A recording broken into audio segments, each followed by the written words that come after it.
Hello, everyone. I'm Kace Thoren. I'm from Berthoud, Colorado, and partially Coulee City, Washington. We feed cattle there, and pretty much what it is we go, instead of investing into stocks and bonds or spectating commodity markets, we do a little bit of spectating, but we buy cattle or calves, then we stick them in a feed yard. Most of the time I will never get to see them, sadly. Then I go and contract the feed with the feed yard and buy the yardage, or hotel space as some of it calls it. Let them grow for 122 days to 190 or whatever it is.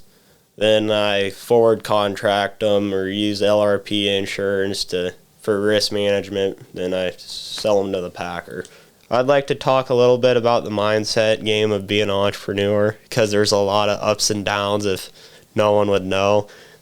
So I think it's really important in being prepared to expect the downs, even though you're going to be hit with more downs than ups, it seems at times. Like this morning, I realized I needed all this paperwork that I thought I had done but didn't done. So I got to do that later today. When you're going through life, you're going to face battles in life, business, blah, blah, blah, as I said. Something will go wrong and you need to pick yourself up.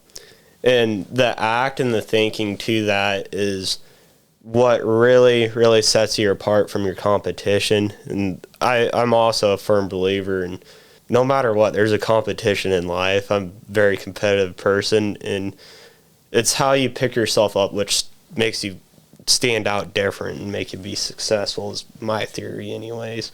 If you just dwell on your failures and setbacks and grow more and more distraught, then you're going to hold yourself back, and it needs to be your willingness to go defeat that problem.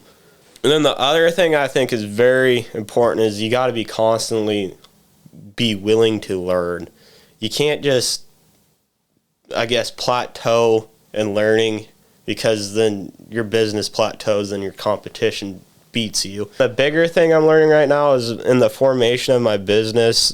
I'm learning a lot about communication with my brother being a Marine and I being a college student. Then my mom, she's kind of like our CPA.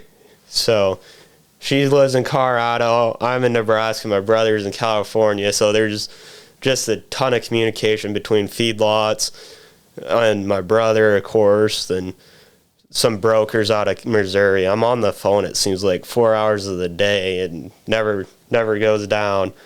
Then we're hoping on making this company more of a long-term deal compared to other ventures I see of young people getting cattle feeding. They just go buy a pen with no formation of a real company. So we're making it long-term, and I spend a lot of my time, learning programs that will be in like risk management, just traceability for the future, because I'm real big into the data analytics side, even though sometimes I don't know what the numbers mean. Then I'm trying to get into the process of also learning about biomass or biocombustible fuels as a future idea that I have. And there's a lot, I'm working on the networking side of that. So I have ideas, but I don't have any follow through of if it would work or design a prototype yet. I'm a high functioning person. I do a lot better academically and in life if I'm just like constantly doing something. I stick through my projects, but it's okay, to feel down and being high functioning. You'll find a way to figure out something else to pick up that gap. I was real bored when I came to school, especially coming from the West where there's tons of things to do, mountains to go hang out in and stuff. No offense to Nebraska, great state, but I feel like I'm a little too far away from the sand hills or to go out there and mess around. So I was getting kind of grumpy and just bored for like the first month of school. Then I was just kind of sitting one night thinking I had an opportunity to start what I'm doing now when I was in high school, but I just didn't want to follow through the act being that young with the amount of risk that comes with it.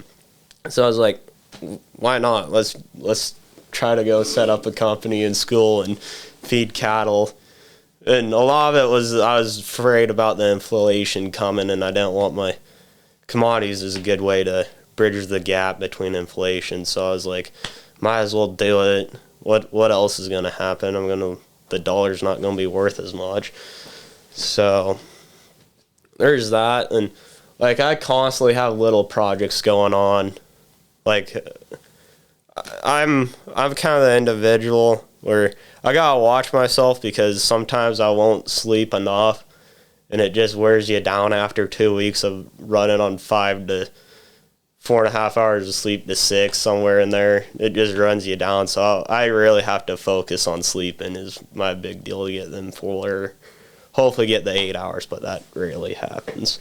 I think the most important thing in like living the entrepreneur mindset is you got to keep yourself humble. You can't get too big for your britches, or it'll be a lot more defeating that way. And like, it happens. Then you got to listen to people when you think you have somewhat knowledge of the like situation or whatever venture you're doing. There's other people that will help give you ideas, and you can't just be like having that chip on your shoulder. I know, which I think is very big struggle with a lot of entrepreneurships. And the last thing is your actions weigh more than what you have to say. I'm Kace Thoren, and you're listening to the Engler Podcast.